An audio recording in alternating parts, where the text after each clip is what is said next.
हिराकपुर पंचायत का जनता जिंदाबाद जिंदाबाद जिंदाबाद। हिराकपुर पंचायत का जनता जिंदाबाद जिंदाबाद जिंदाबाद। हिराकपुर पंचायत का जनता जिंदाबाद जिंदाबाद जिंदाबाद। जीतेंगे हम जनता के दम पर, जीतेंगे हम जनता के दम पर, विकास कार्य कर दिखलाएंगे।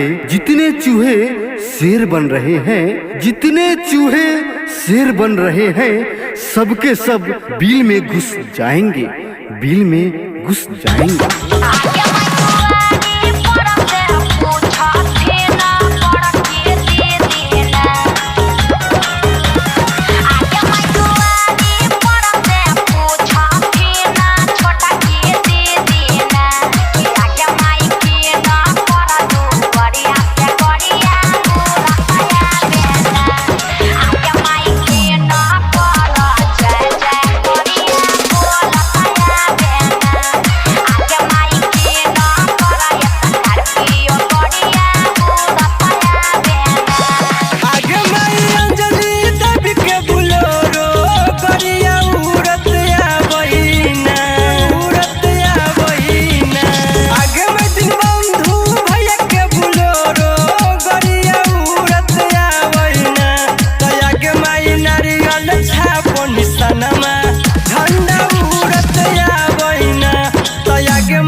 जिंदाबाद जिंदाबाद। छोटू बातो जिंदाबाद जिंदाबाद जिंदाबाद। दिन बंधु बातो जिंदाबाद जिंदाबाद जिंदाबाद। नारियल छाप जिंदाबाद।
नारियल छाप जहाँ रहेगा, मजदूरों का बटन कहाँ दबेगा, नारियल छाप जहाँ रहेगा।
यह चुनाव नहीं एक चुनौती है, यह चुनाव नहीं एक चुनौती है।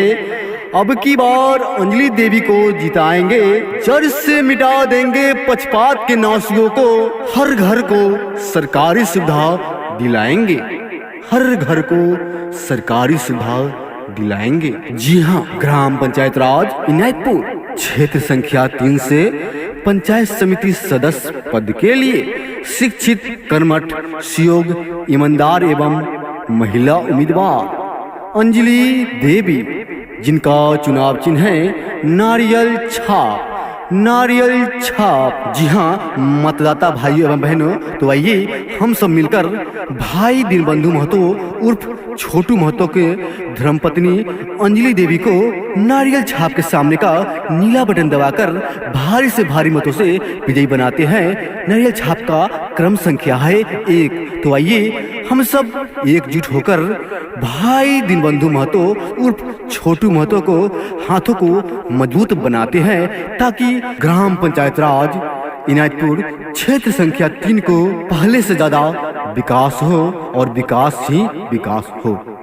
शिक्षित उम्मीदवार लाना है, पंचायत को सफल बनाना है। शिक्षित उम्मीदवार लाना है, पंचायत को सफल बनाना है। शिक्षित उम्मीदवार लाना है, पंचायत को सफल बनाना है। झांसे में न आना है, आदर्श को विजय बनाना है। झांसे में न आना है, आदर्श को विजय बनाना है। झांसे में न आना है, आदर्श को विजय बनाना है। क्यों पड़े हो चक्कर में, कोई नहीं है टक्कर में। क्यों पड़े हो चक्कर में, कोई नहीं है टक्कर में। क्यों पड़े हो चक्कर में, कोई नहीं है टक्कर में। क्यों पड़े हो चक्कर में, कोई नहीं है टक्कर में। सबने यही ठाना है, ईमानदार प्रत्याशी लाना है।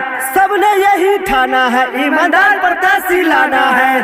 सबने यही ठाना है, ईमानदार प्रत्याशी लाना है। नेता चाहिए लड़ने वाला, नहीं चाहिए सोने वाला। नेता चाहिए लड़ने वाला, नहीं चाहिए सोने वाला।